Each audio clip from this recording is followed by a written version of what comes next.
Hello, everybody. What's up? Dennis Allen here from the IngleBlend podcast video, series, whatever you're going to call it. IngleBlend is a new thing that I'm doing. I'm trying to source local coffee from all around the country and bring it to you via the internet and online shipping, things like that. Today we have our very first roaster, the woman, the part of the team that put it all together for us here at IngleBlend Coffee Shop. Kim from Standing Stone Coffee. I guess I just answered the first two questions. Very new at this. So welcome, Kim. I already told everybody your name, but maybe you could tell us a little bit about yourself, how you got into coffee and how the relationship between you and Standing Stone kind of formed. Yeah, sure.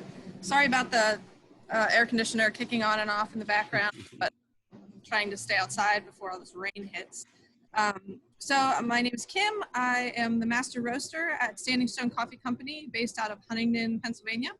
And I have been with this company for over 10 years.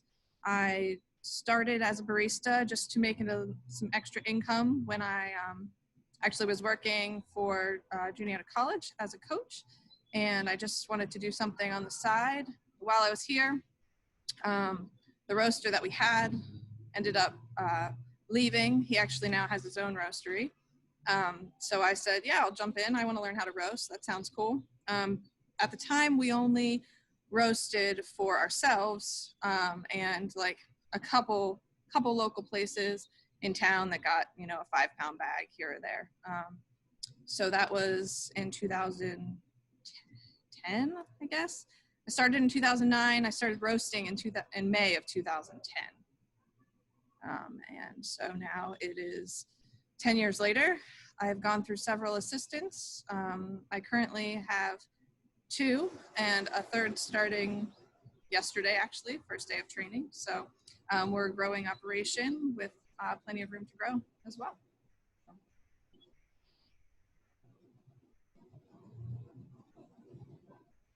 Can't hear you, Dennis. Sorry. So what we're trying to do at IngleBlend, trying to get the essence of different coffee shops. So could you tell us a little bit about your area, where you are? I know we're in Pennsylvania here. So just tell us like what makes Standing Stone part of the community, what kind of community, is it a college town, what have you?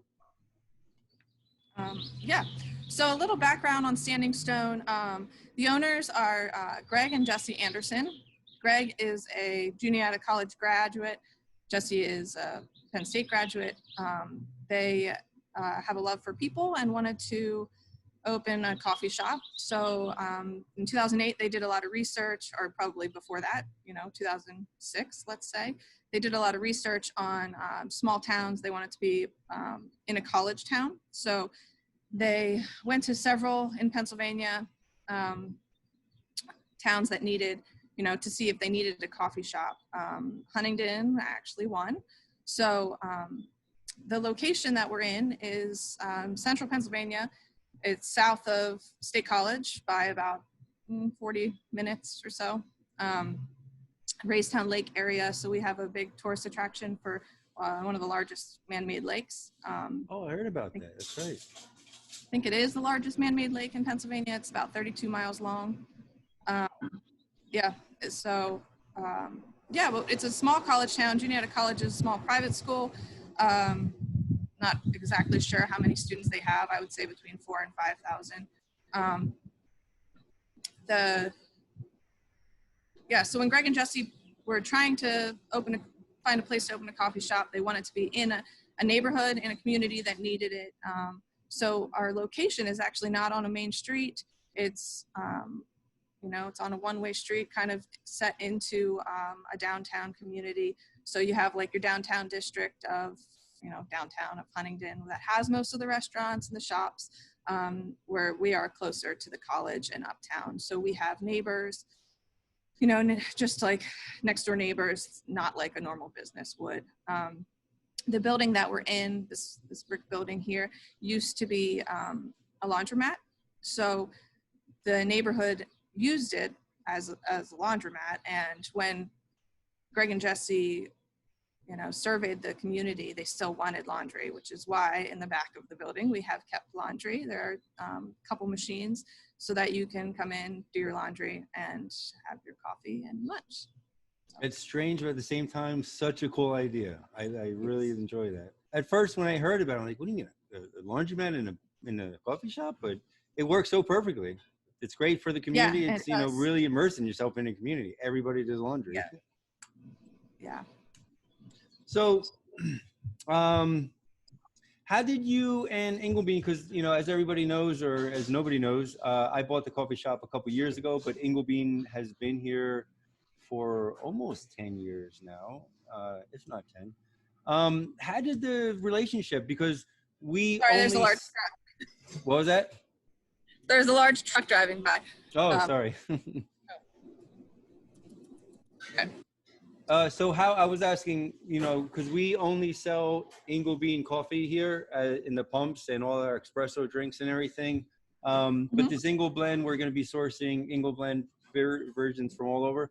How did you and IngleBlend form a relationship, and how did they find each other? And a little bit of history. So the original owner Martha was I don't remember what year it was. It was probably close to 9 years ago, something. It might have been 10 this February. I think it was 10, actually. Yeah. So it was shortly after I started roasting, and her and her partner came to us to talk to us about this idea of putting the IngleBlend in, and that they've had our coffee and they wanted us to roast for them. At that time, we hadn't done any major wholesales, no other coffee shops. But we felt like we were ready to take it on. So we met, we drank a lot of coffee, we tried a lot. And at the time IngleBlend wasn't a coffee shop. It wasn't built out. It was just a hunter's lodge, a fishing lodge, the rooms above it. So we had come up, we took a tour, just to get a feel for it. When we do blends for people, we really like to understand, what the point of the restaurant is, the mission. We want to get, a feel for it. So if you came into Standing Stone, you notice that the walls on in our coffee shop are bright orange. We play loud music, fun. So our house blend is vibrant. It's very bright, it's welcoming, it's, it's something that kind of reflects who we are. And that's what we try to do for other coffee shops as well. So the IngleBlend was originally designed as a hunter's lodge. So we kind of wanted to stick with that, to draw in, a variety, there it is. Yeah, a variety of crowds. And the lodge above it also gets a lot of tourists. So people who come in to hunt, people mostly fishing probably. So the combination that we did for the IngleBlend was, it is a combination of 4 coffees, but we wanted it to be kind of like a dark, heavy, tobacco-y kind of sit around the fire, smoke your pipe kind of lodge feel to it. So the base of the IngleBlend is a dark roasted Kenya.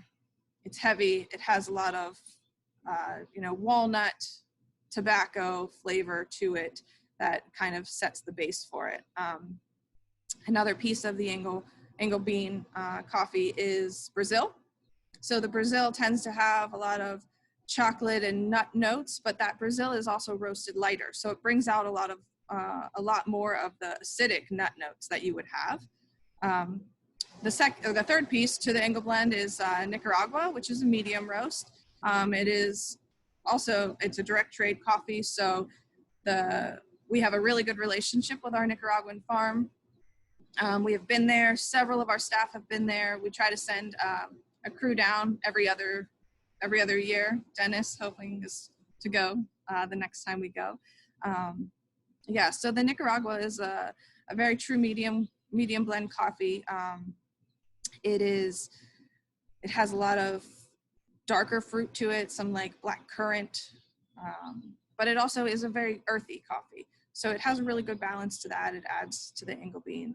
And then the last part of the IngleBlend coffee is Sumatra. So Sumatra is an Indonesian coffee. Indonesian coffees tend to be known as the spice, Indonesian is the spice islands. So they have a lot of clove, a lot of heavier flavors to them. And that is also a dark roast. So with the fun thing about the Inglebean is that you hit every region of the world. You have, you have your Brazil, Never noticed that. and then you have your African, and your Indonesian. So cool. Very cool. I never realized that it hits every part of the globe pretty much. Very nice. What is your favorite kind of coffee?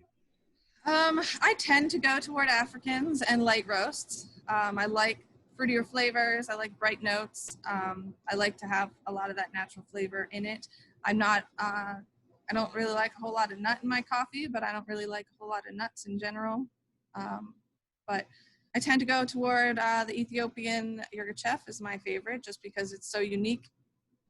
It's also processed coffee, so it's dried with the cherry still on it, as opposed to most coffees are dried. Oh, all right. So it's kind of like you think about it like a sun-dried tomato. That more of a natural flavor kind of packed into it. That's nice. Very nice. So if people are coming out there, so we're promoting these coffee blends and people are going to be buying your coffee and they're going to have to come to Standing Stone, what are a couple of things that you have to get from Standing Stone? Like, what are your staples? Hands down, the Montana Climber. It's the most popular sandwich that we have. It's a combination of smoked turkey, bacon, an avocado ranch spread, tomato, Colby Jack cheese, and it's on sourdough bread. So we feature paninis, we do salads, soups, ton of espresso drinks. We have cold brew on nitro. We have milkshakes, smoothies. And then we also have a seasonal menu. So we have a seasonal menu that rotates about every 6 weeks, just to kind of keep things fresh. And we go with, try to do what's in season. And right.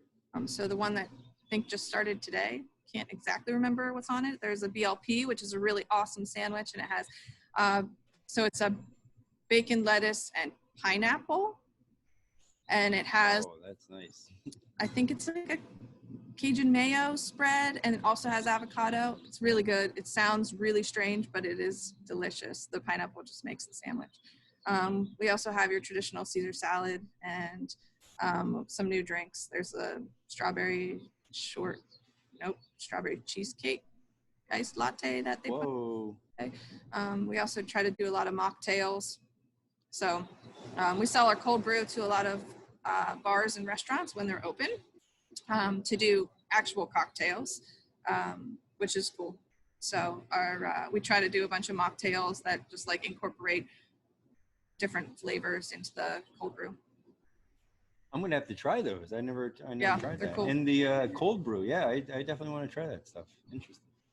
Have you ever had it over nitro? I did at my friend's place in Jersey City, but yeah, I definitely want to try Standing Stone. Yeah, really good stuff. Where do you see the future of coffee going? Like with everything going on right now and just the overall trends of coffee, what do you see the newest things out there hitting the market, or any direction of coffee in the future? I honestly, I'm trying to live in this little bubble and not focus on the outside world right now. Just kind of living with what we're doing. But I definitely think creativity, trying to, figure out what is acceptable and what is not, even as far as like farmers markets go, the summer is going to be completely different. How can we bottle our cold brew? Can we, how do we get things into people's hands without getting cash back into ours, like physical cash, so setting up different styles of websites to do pre-ordering, having pickup locations, because it would be nice. We typically do about, 7 farmers markets each week throughout the summer. And, we may have to cut back on that, or just having to figure out what's the best way. So, if I can pre-order my coffee and then just walk up to my table and grab it off and not have to have any actual, transaction of credit card or money, just to, figure those things out. Whether, we sell a bunch of cold brew at farmers markets, and we can't do that now. So do we try to figure out how to bottle it and send it off in a gallon jug for you to take it home, or a growler, like pre-order your growler of cold brew? Yeah. I don't know. Yeah, those are definitely some good directions. I mean, like you said, you just want to live in a little bubble. I think a lot of people are doing that. People are not traveling out to farmers markets or bigger events, which are good. Hopefully they'll focus more on the little cafes and coffee shops in the area. And, instead of going to Walmart and buying, a bag of Starbucks or Dunkin' Donuts coffee, hopefully people just, bunker in more in their community, shop local more, eat healthier, because the more local you're eating your food, the better it's going to be for you too. So I hope these are trends. Yeah, and I think so too. We're even struggling now, with trying to get things into the country, and, with meat packaging plants closing, and, people are now reaching out for better local options. So I hope when people do that, I hope it sticks. Yeah, me too. Do you have anything you want to share with the millions of people watching and listening? No, just we have a website. So if you go to www.standingstonecoffeecompany.com, check us out there. You can obviously go order IngleBlend through Dennis, but if there's other options you want, like the Ethiopian Yogurt Chef, you can order it. Yep. You have all different kind of, what kind of blends do you sell on your website? So we carry about 10 different countries. That's Central, South Africans, and then, Indonesian. Right now we also have a seasonal select, which is in El Salvador. So it's pricier than the rest of them, but it is a direct trade from a family farm in El Salvador. It's really good biodynamic coffee. Oh, wow. Very nice. So, and then we have a couple blends. We have our breakfast blend, our house blend. Our on-the-job blend is a darker blend. Our espresso blend is on there. And we also have a blue and gold blend, which is designed for junior college. Yeah. Oh, blue and gold? I thought that was Penn State. Oh, it's blue and white. Blue and white. State. Oh, whoops. Sorry, buddy. Anything blue and white. So. It's so funny. I thought that was the Penn State one when I saw that one. Nope. We're Juniata down here. Yeah, that's right. Sorry. So you guys have Instagram and all that other fun stuff too? People can follow you on there? Yep. All right. Let's see. Anything else you have for me, or? I don't think so. I think it should be it. Well, thank you very much, Kim. Maybe we'll get Greg on here one day. I know Greg's he would love that. Probably stuck in the office somewhere doing paperwork and, coffee shop owner stuff like I should be doing. Yeah. But thank you very much. Thank you for all the information. Yep, thank you for being, our first and primary roaster here. Thank you for coming up with such a great blend for us and really encapsulating the essence of the coffee shop. So really appreciate it. Yes. Thank you so much, Kim. Thank you very much. Yeah, we love what you guys are doing up there. Thank you. Thank you. All right, I'll see you later. And to all of you watching in the internet world, thank you. And check out ingleblend.com, Standing Stone, what was it? Standing Stone Coffee Company.com too. All right, see you next week, folks. Bye-bye. See ya.